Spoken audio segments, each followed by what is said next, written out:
کسی بھائی نے پاکستان سے سوال کیا ہے، یہ پوچھ رہے ہیں کہ میرے بھائی ہیں جن پر بہت قرضہ ہے،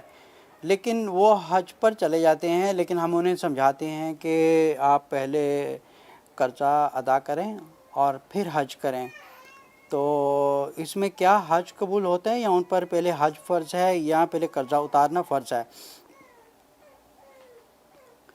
میرے بھائی دیکھیں، اگر حج نہ بھی پڑھیں گے نا، لیکن اگر آپ کی نیت ہے تو ان کے ثواب میں یہ چیز لکھی جاتی ہے، کیونکہ انہوں نے ایک نیت کی ہوئی ہے حج کی۔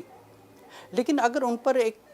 قرض ہے اور قرض چڑھا ہوا ہے اور حج پہ جا رہے ہیں، لیکن اگر ان کی ایک قرض میں موت ہو جاتی ہے، لیکن اگر ہم سب جانتے ہوں گے کہ صحیح حدیث میں ہے کہ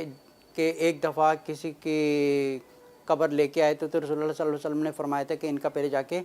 قرض اتاریں۔ مطلب یہ اتنی بری چیز ہے کہ جو پہلا چیز فرض ہے وہ ہے قرض اتارنا، پھر حج کا آپ کر سکتے ہیں۔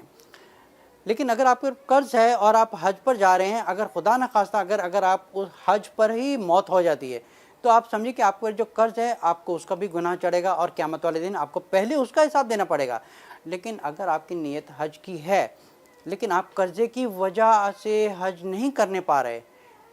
تو پھر آپ کا حج قبول ہو جائے گا آپ کی نیت کی وجہ سے، کیونکہ نیت کی وجہ سے آپ قیامت والے دن حاجیوں میں ہی کھڑے ہوں گے۔ لیکن اگر آپ پر قرض ہے اور پھر آپ حج پر جا رہے ہیں تو یہ ٹوٹلی پورا ہی غلط ہے۔ آپ اس کو ثواب کی نیت سے کر رہے ہیں، لیکن آپ اپنے آپ کو ایک مصیبت میں ڈال رہے ہیں۔ آپ اپنے آپ کو مصیبت ڈالیں، خدا نخواستہ اگر آپ کی موت ہو جاتی ہے، آپ یہ چاہ رہے ہیں کہ میں حج کر رہا ہوں، مجھے اللہ کی رضا حاصل ہو رہی ہے، ایسا کچھ نہیں ہے۔ اللہ کی رضا تو حاصل ہو رہی ہے، لیکن جو قرضے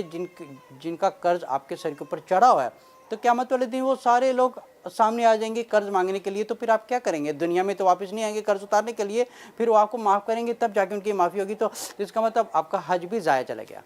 تو حج بھی آپ کا ضائع چلا گیا۔ تو پہلے فرض یہ ہے کہ قرض کو ختم کریں،